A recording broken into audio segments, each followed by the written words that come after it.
Ako nga pala si Juan Samudio Brisa, 32 years old.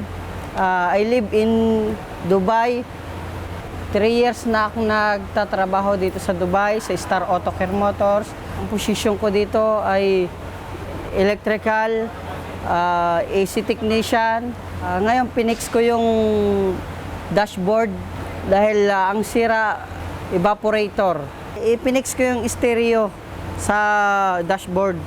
At enjoy naman ako sa trabaho ko ngayon dahil ito ang binigay sa akin ni God.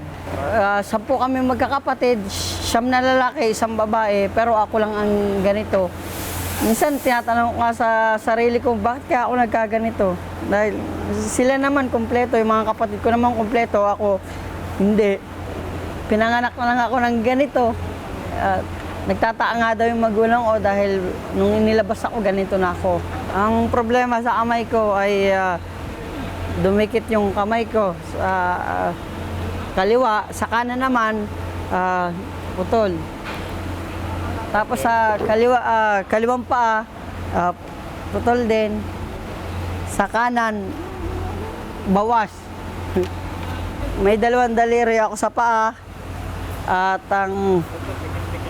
ang kabila kong ang kaliwa kong paa ay ganito.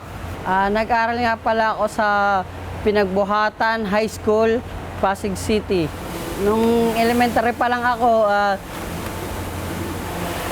hindi maiwasan na tuksoin ako sa elementary dahil ganito nga daw ako.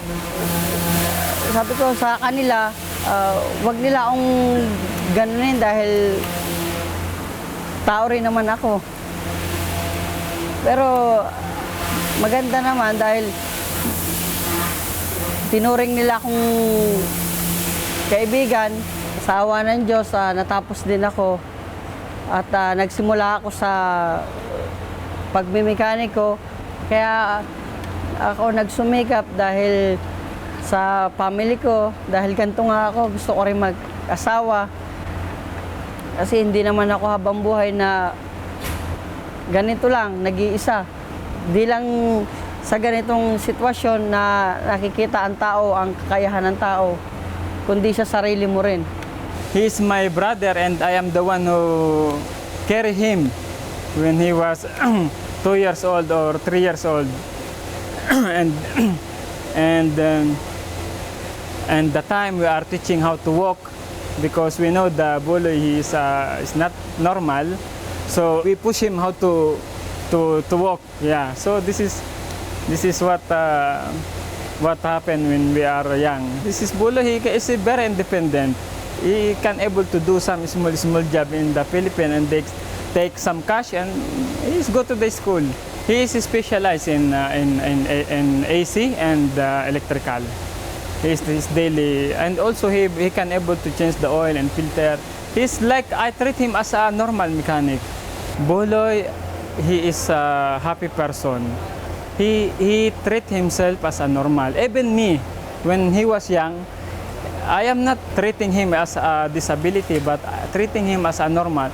Nagpapasalamat ako sa mga magulang ko, sa nanay, sa tatay ko, dahil di rin nila ako pinabayaan. Ayaw kong umasa sa mga kapatid ko, sa mga magulang ko, dahil wala rin naman silang pagkukunan. Sa mga nanonood, sa mga kumpleto dyan, kung ano man yung mga nagagawa ng normal, kayang-kaya din ng may kapansanan. Dahil hindi naman hadlang ang kapansanan sa buhay ng tao.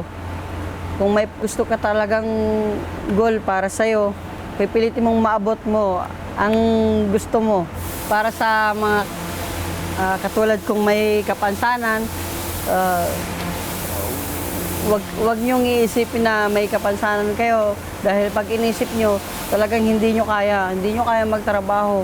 Wag kayong susuko, wag kayong magpapa-apekto sa ibang tao, sa mga sinasabi ng tao na kahit may kapansanan kayo, kaya niyo magtrabaho.